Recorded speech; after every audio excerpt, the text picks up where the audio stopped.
Welcome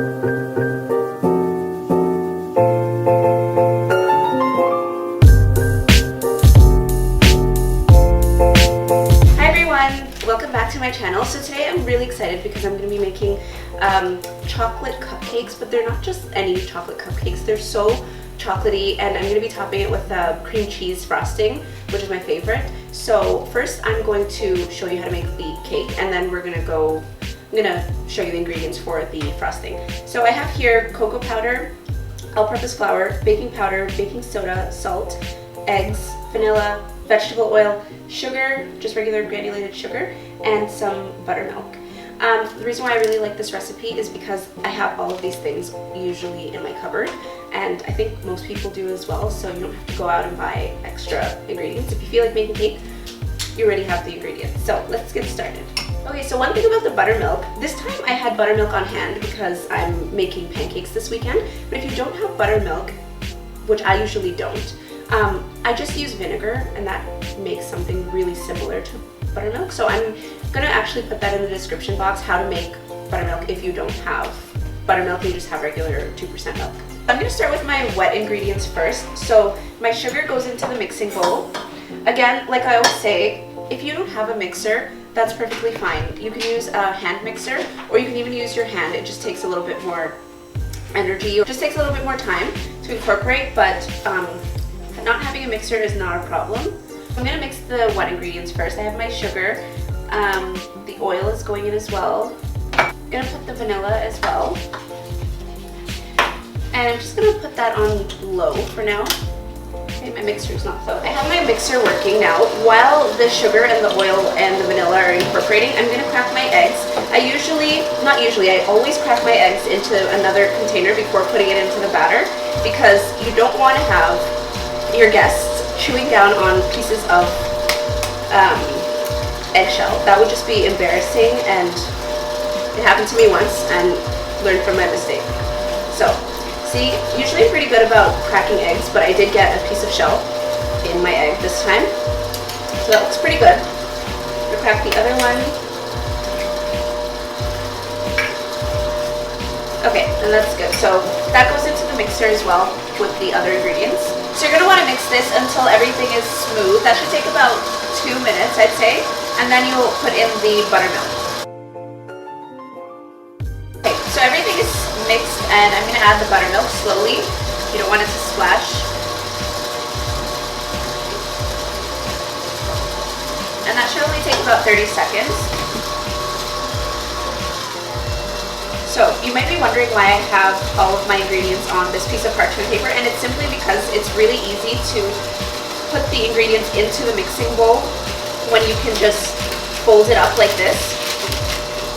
If you have it in a bowl, it's a lot more difficult. So that's a cool trick that I've learned.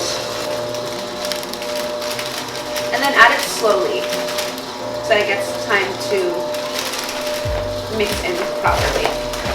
Once all of your dry ingredients are in the mixer, you just want to mix it until incorporated.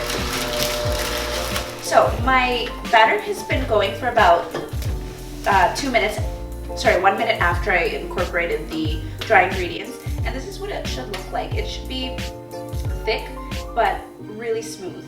I always taste my batters just to make sure that I don't forget anything, like sugar, most importantly.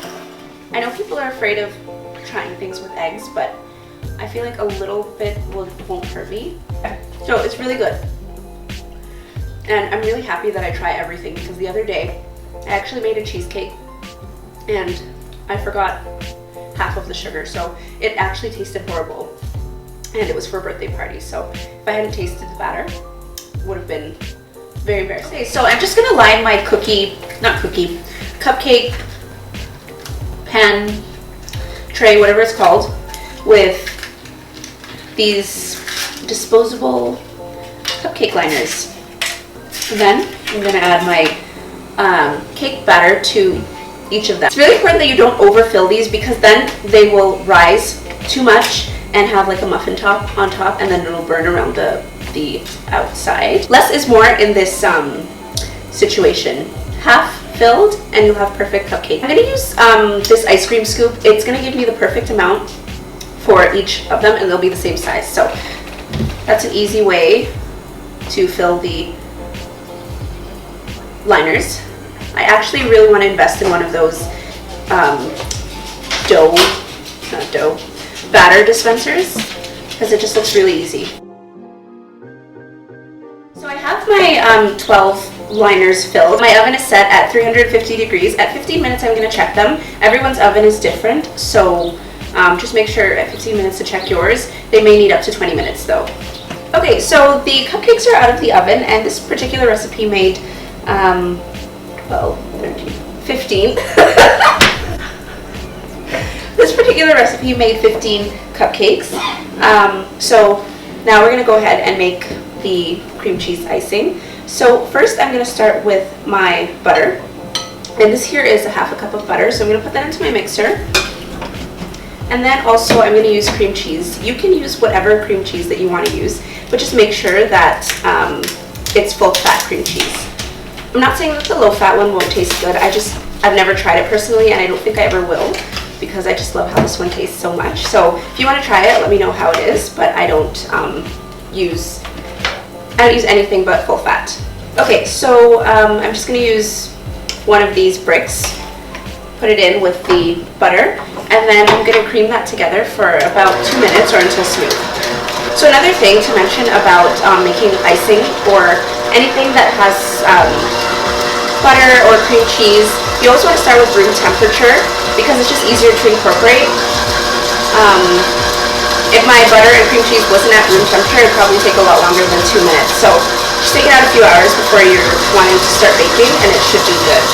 So while I have my butter and cream cheese in the mixer, I'm just going to go ahead and prepare my Oreos, because I'm going to actually add them to my cream cheese icing. So some days I leave the cream inside, but other days, I don't know, I just don't feel like having it in there. Don't ask me why.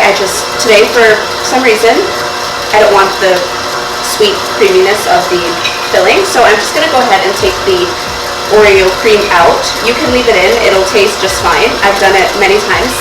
Actually, most times I just leave it in. So I have 8 Oreos, and that should be enough for our icing. To prepare the Oreo crumbs that are going to be put into the cream cheese icing, I'm just going to use this big freezer bag here, and I'm going to add these Oreos to the bag. You want to make sure to seal it properly. This one has a double zipper, which I recommend, so that your Oreos don't go flying. And I use this meat mallet. If you have a food processor, you can put these into the food processor and it'll be really quick.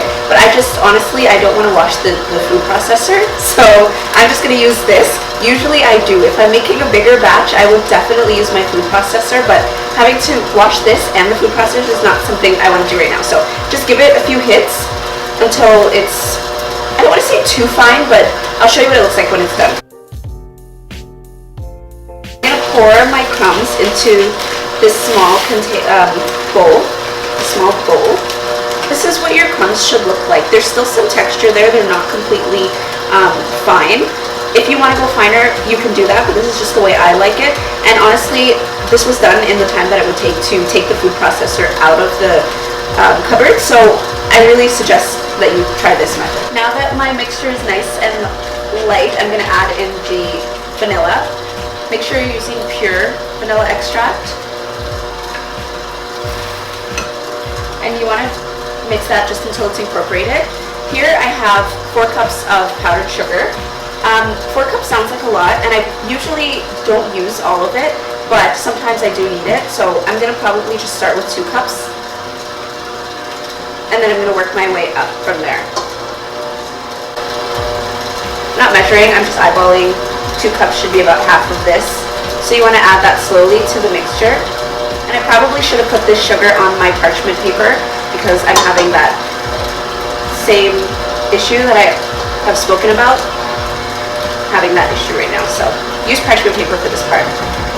My mixture is really smooth. I'm just going to taste it to see if it needs any more sugar. It's actually really good. And I only use 2 cups. So I'd say put the 2 cups and then taste it. So now I'm going to put in my cookie crumbs. And this just needs literally 10 seconds. You don't want to leave it too long, because then the cookie bits will get too fine.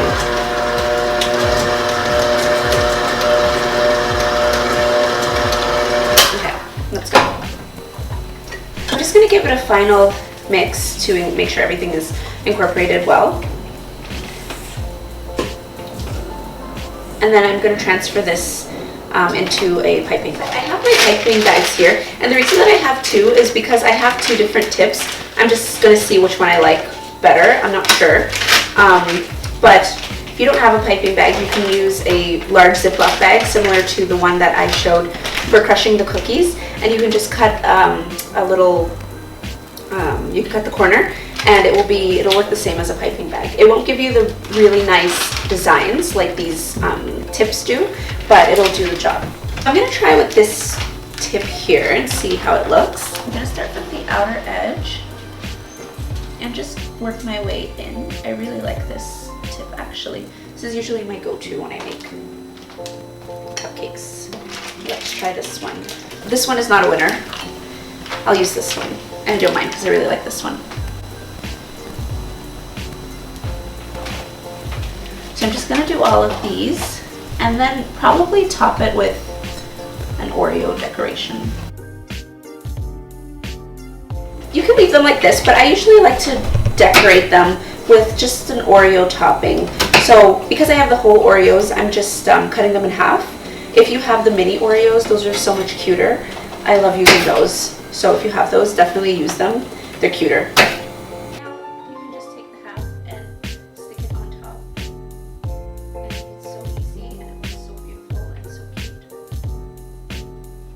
After you put the cute little Oreo on, you can just put it on a nice cake stand. This is my favorite one. You're going to want to put them in the fridge because it is cream cheese icing. And once you put it in the fridge, they will firm up, or the icing will firm up, which is what you want. So cute. Okay, so I actually want to taste one. So let me, oh, this looks so good. My mouth is watering. I'm going to eat the Oreo first. Tastes so good with the cream cheese icing. Let's see what it looks like inside. Maybe I should get a spoon. I'm just gonna cut it open, see what it looks like inside. I'm so excited. Oops. That's okay, I'll still eat it. 5-second rule. Okay, I'm gonna try it now.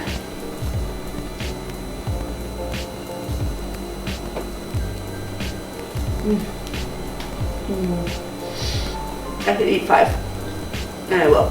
Okay. Thanks for watching, and I'll see you next time I hope you all enjoyed, and I hope you make it. I'll see you next time. Bye.